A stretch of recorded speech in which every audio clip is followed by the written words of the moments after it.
예배 시간에 가장 긴 시간을 할애하는 것은 설교입니다.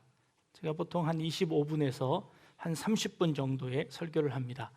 전체 예배의 1시간 중에 절반을 설교에 할애를 하고 있습니다.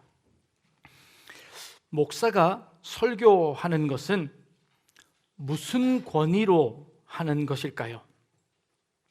설교자의 권위는 어디에서 나오는 것일까요?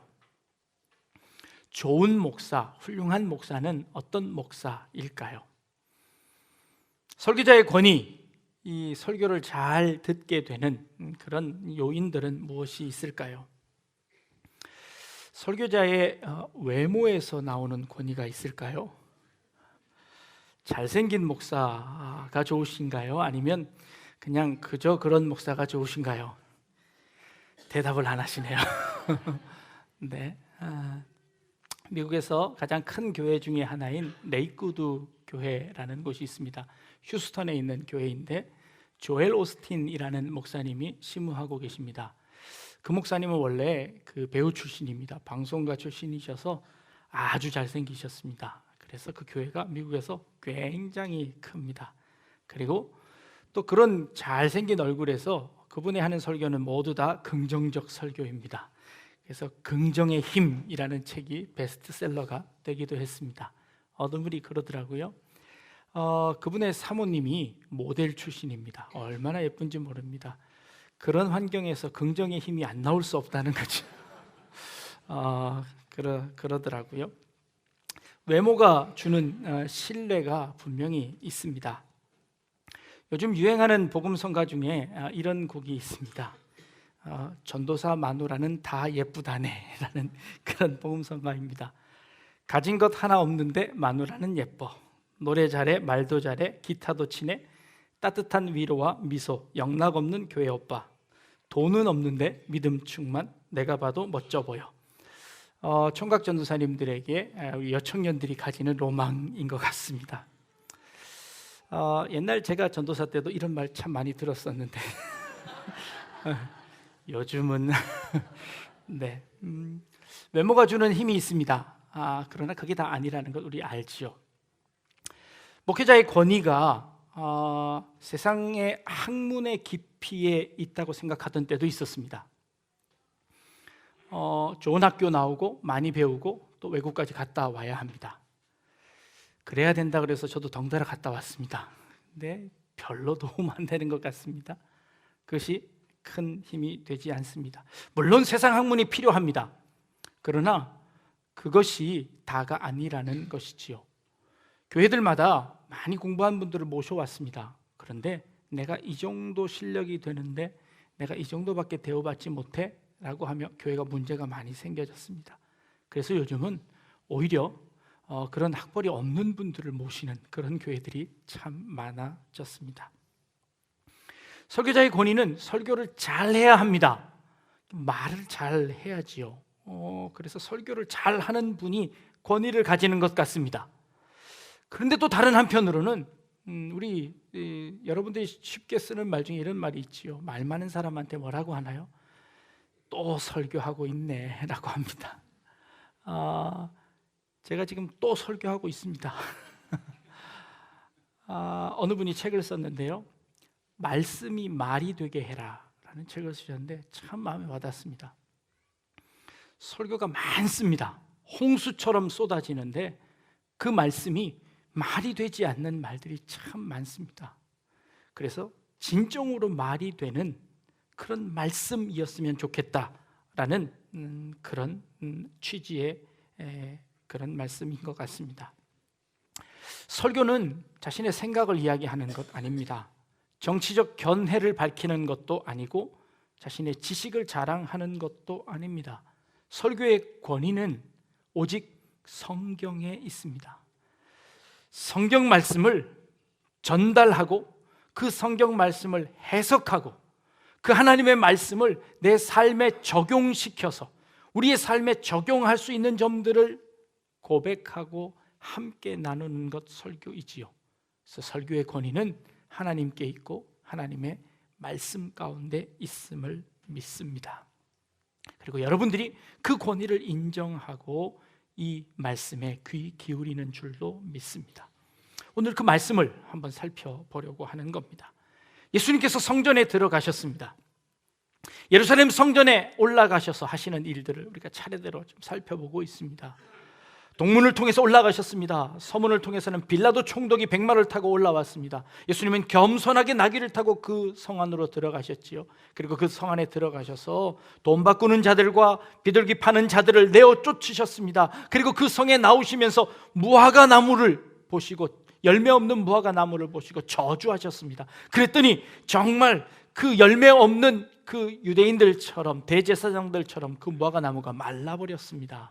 그들을 암시하며 예수님께서 하신 행동이었습니다. 이제 예수님께서 그 성 안으로 들어가셔서 이방인의 뜰이라는 그곳에 이미 쫓아내버려서 이제 그 상인들이 없어진 그 이방인들의 뜰에서 이방인들과 병자들과 여인들과 유대인들과 함께 모여서 하나님의 복음을 증거하는 중이셨습니다. 그 하나님의 복음을 증거하는데 이제 대제사장들이 이 서기관들과 함께 예수님에게 찾아와 묻는 겁니다. 너는 무슨 권위로 이 일을 행하느냐라고 묻는 겁니다. 당시의 대제사장은 이 예루살렘 성전의 모든 일들을 관장하는 사람들이었습니다. 예루살렘 성전 안에서 일어나는 모든 일들은 그 대제사장들의 소관이었습니다. 더군다나 이 대제사장들은 그 당시에 국회라고 할 수 있는 이 공의회, 예루살렘 공의회에 있는 그 공의회 회원들까지도 다 포섭하고 있는 터라 그들의 힘까지 함께 합쳐서 조사단을 파송하는 겁니다. 그래서 도대체 저 사람이 무슨 권위로, 무슨 권세로 이 일을 행하는지 한번 알아보거라 하고 사람들을 보냈습니다.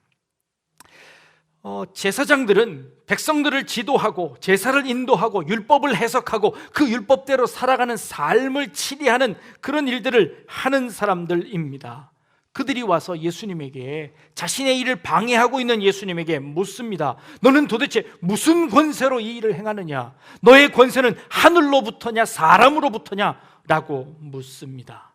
만약에 예수님께서 하늘로부터다라고 이야기하면 성전에서 어떠한 권위도 받지 않은 그 예수님이 하나님을 모독하는 신성 모독으로 걸어서 그 예수님을 치리할 겁니다. 만약에 예수님께서 사람에게 얻은 권세로 이 일을 행한다 라고 한다면 그 당시에 로마가 이스라엘을 다 다스리고 있었는데 그 로마의 권위에 불복종하는 것으로 여겨 반역으로 여겨서 그 예수님을 처단할 겁니다.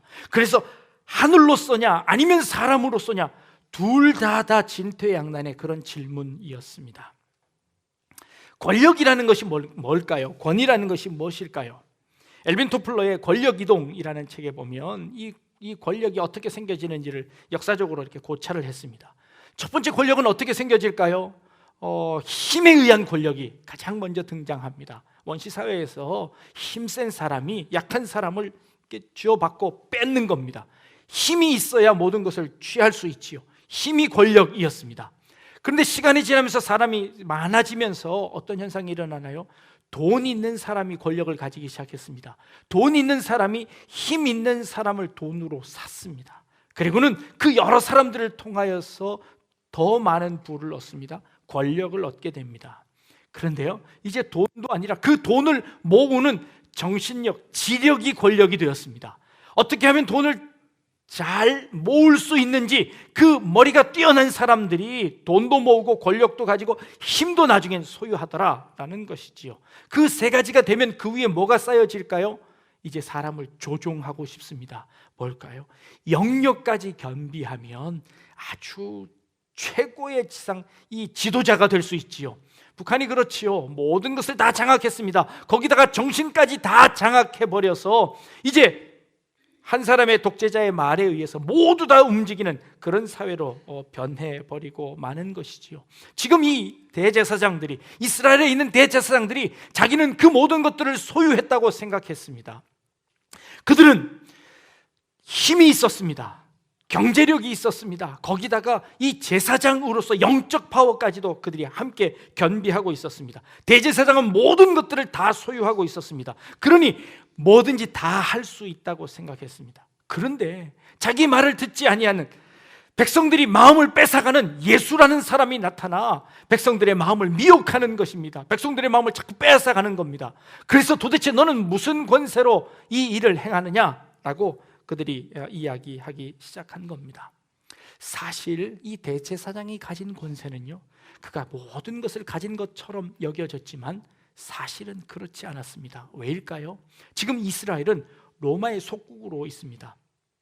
식민지로 있는 것이지요. 식민지 사람들은 어떠한 권력도 사실은 가질 수 없습니다. 모든 권력은 로마의 총독이 다 가지고 있습니다. 로마의 황제가 다 가지고 있습니다. 그 황제가 이 이스라엘을 다 다스리고 있는 것이지요.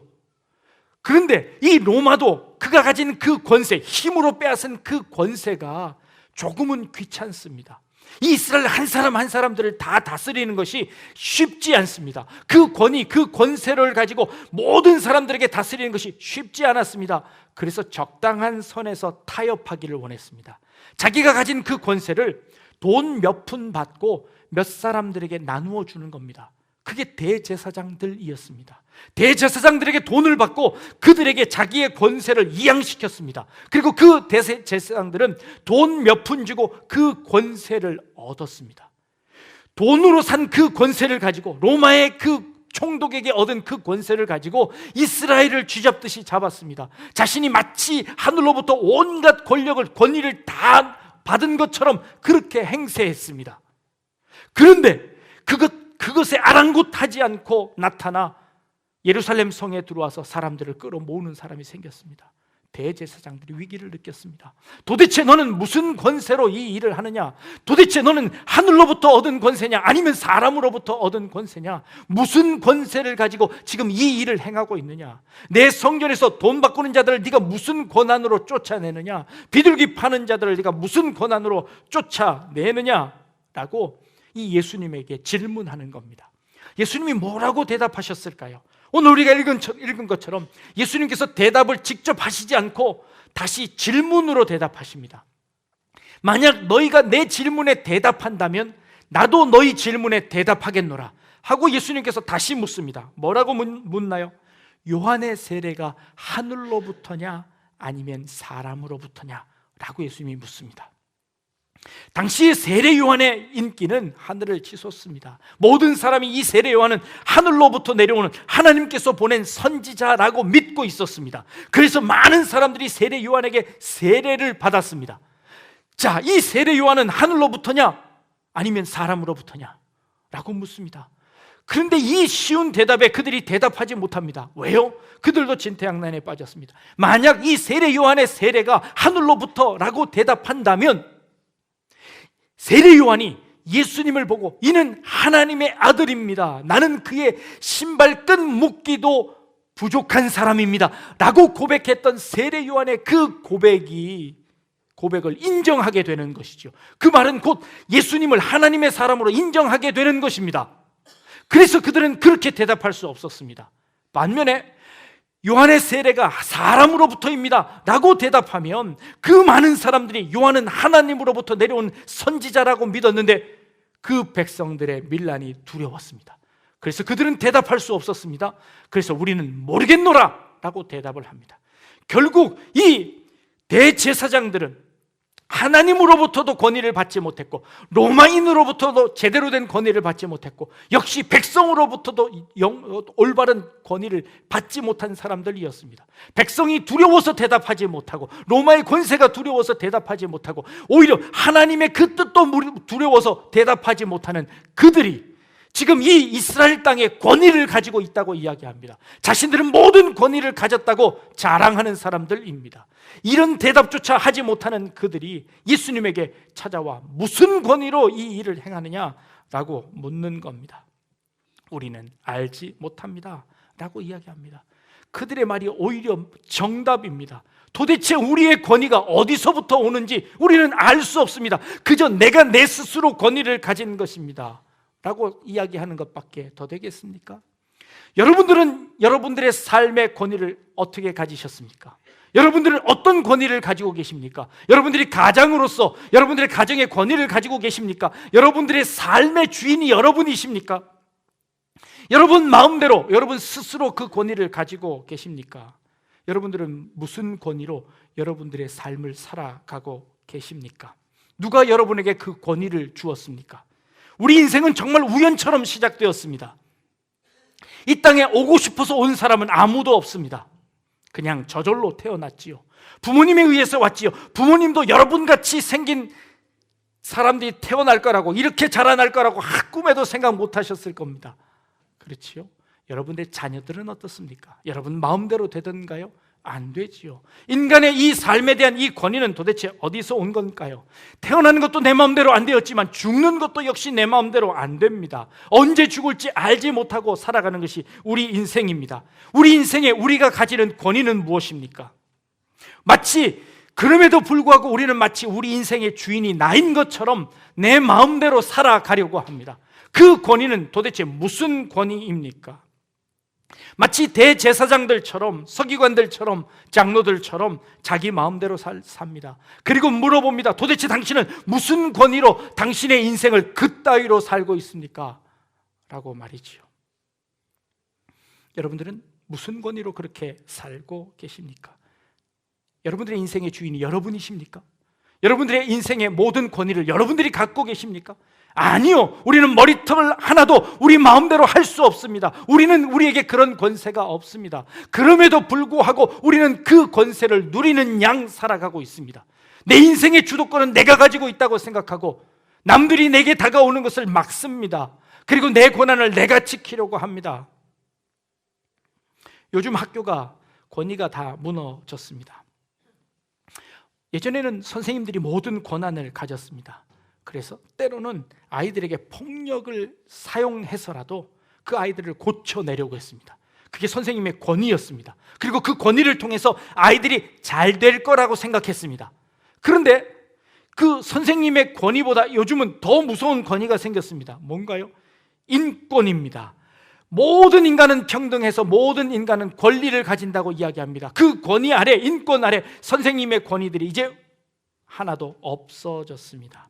그러면서 생겨난 것이 이제 적당한 권위에 타협하는 겁니다. 규칙을 만들어 놓고 그 규칙을 넘어서는 일들을 하지 않습니다.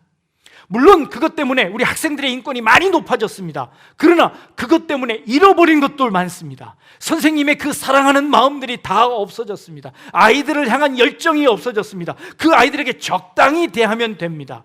적당한 권위로 적당히 선긋기 하고 서로 타협하면 됩니다. 그러면 아무 문제 없이 살아갑니다. 대제사장들이 지금 그렇게 살고 있습니다. 하나님과도 타협해버렸습니다. 하나님과의 그 권위 가운데 하나님 적당히 내게 간섭하십시오. 더 이상 내 선을 넘어오지 마십시오. 로마에게도 적당한 선을 긋습니다. 내가 어느 정도 돈을 줄 터이니 더 이상 나에게 다가오지 마십시오. 로마도 마찬가지입니다. 그 모든 권한을 가졌지만 적당히 권한을 이양해 줌으로 귀찮은 것을 덜어냈습니다. 이렇게 권위가 없는 시대에 살게 되었습니다. 우리 신앙도 마찬가지입니다. 어떤 신앙이, 종교가, 아니 하나님마저도 이제 더 이상 우리에게 권위를 가지지 않습니다. 적당한 선에서 포기하고 적당한 선에서 양보하고 타협하기 시작했습니다. 신앙도 적당히 해야지, 신앙도 이 정도 선이면 돼 라고 생각합니다. 더 이상 나에게 강요하지 마십시오. 나는 그냥 이대로 살겠습니다. 이 정도면 충분합니다 라고 권위가 없는 시대가 되어버렸습니다. 어떠한 권위도 우리 인생의 주인이 되지 않습니다. 오로지 돈만 주인이 되었습니다. 오로지 돈만 우리의 삶의 모든 권위가 다 되어버렸습니다. 돈이 최고의 신이 되어버렸습니다. 이런 세상에 지금 이 유대인들이 예수님에게 와서 묻습니다. 도대체 너는 무슨 권세로, 너는 무슨 권위로 이 일을 하느냐라고 묻습니다. 예수님이 그들에게 다시 한 질문이 하늘로부터냐 사람으로부터냐. 예수님께서는 이미 대답하고 계셨습니다. 내게 주신 이 권한은 하나님께서 주신 권한이다. 내게 주신 이 권한은 사람으로부터 온 것이 아니라 하나님께로부터 온 것이다. 우리 온 우주 만물을 창조하신 그 하나님만이 권세를 가지고 계시고 그 하나님만이 권위를 가지고 계시기에 그 하나님의 권세로 내가 이 일을 하는 것이다. 내가 하나님의 권세로 이 삶을 살아가는 것이다 라고 말씀하시는 것이지요. 여러분들의 인생의 가장 큰 권위는 무엇입니까? 하나님이어야 합니다. 하나님 말씀이어야 합니다. 하나님 말씀만이 우리 삶의 최종 권위임을 인정하고 사셔야 합니다. 이것이 우리의 삶이 온전한 삶이 되는 것이지요. 예수님은 하나님께서 주신 그 권위를 가지고 예루살렘 성을 들어가셔서 가르치십니다. 그런데요, 예수님께서 세워가시는 권위의 방법은 조금 달랐습니다. 유대인들도 대제사장들도 그들도 스스로 하나님께로 받았다고 이야기합니다. 그런데 그 하나님께로 받은 그 권한을 그들은 잘못 사용하고 있는 것이었지요. 예수님은 어떻게 사용하십니까? 이방인들의 뜰에 가서 이방인들이 찾아올 수 있는 장소로 만들었습니다. 돈 바꾸는 자들과 비둘기 파는 자들을 내어 쫓으시며 진정으로 그 성전이 하나님의 권위가 다스려지는 그 성전으로 만들어내셨습니다. 그리고 그 이방인들의 뜰에 정말 이방인들이 올 수 있게 했습니다. 여인들이 그곳에 올 수 있게 했습니다. 병든 자들이 그곳을 찾아올 수 있게 했습니다. 그리고 그들과 함께 겸손함으로 나귀를 타심으로 그들에게 이 예수님의 하나님의 권위를 보여주기 시작했습니다. 사랑으로 그들을 끌어안으며 병자들을 손을 대며 고치시며 그 아픈 마음들을 고치시면서 이 하나님의 권위를 하나하나 세워나가시는 중이십니다. 이게 바로 예수님의 권위입니다. 예수님의 권위는 그들처럼 착복하고 힘으로 권력으로 능력으로 서는 것이 아니라 겸손함으로 무릎 꿇음으로 그들을 사랑함으로 그들을 고쳐줌으로 그들의 필요를 돌아봄으로 예수님의 권위를 세워나가시는 것입니다. 하나님의 권위는 이 예수님의 권위를 세우시는 이 방법을 통해서만 온전히 세워질 수 있는 권위입니다. 그것을 통해서만 우리 삶에 드러날 수 있는 그런 권위이십니다. 예수님은 그 하나님의 권위를 우리에게 보여주고 계시는 것이지요. 여러분들의 인생에서 여러분들의 삶 가운데 여러분들을 찾아오셔서 여러분들의 마음을 위로하시고 여러분들을 구원해 내시는 이 예수 그리스도의 권위가, 십자가의 권위가, 자신을 내어주시는 그 권위가, 그 권위를 통해서 여러분들이 무릎 꿇고 주님 앞에 나오시지 않으셨습니까?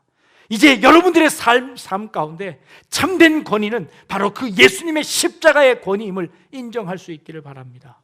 그리고 여러분들의 삶이 그 예수님처럼 그 권위를 가지고 살아가는 여러분들의 삶이기를 원합니다.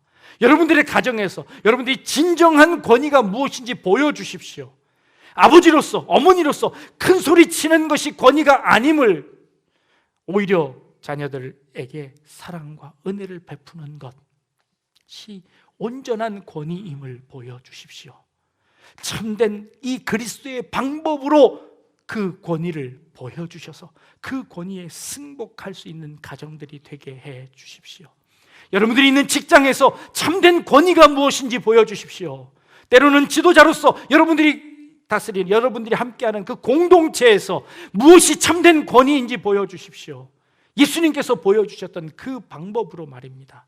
그래서 이 땅에 진정한 권위가 무엇인지를, 하나님의 그 권위가 무엇인지, 예수님께서 보여주신 그 권위가 무엇인지가 이 땅 가운데 있어서 참된 권위에 승복하는 가정, 참된 권위가 다스려지는 사회, 참된 권위가 서는 학교들이 될 수 있도록 해 주십시오.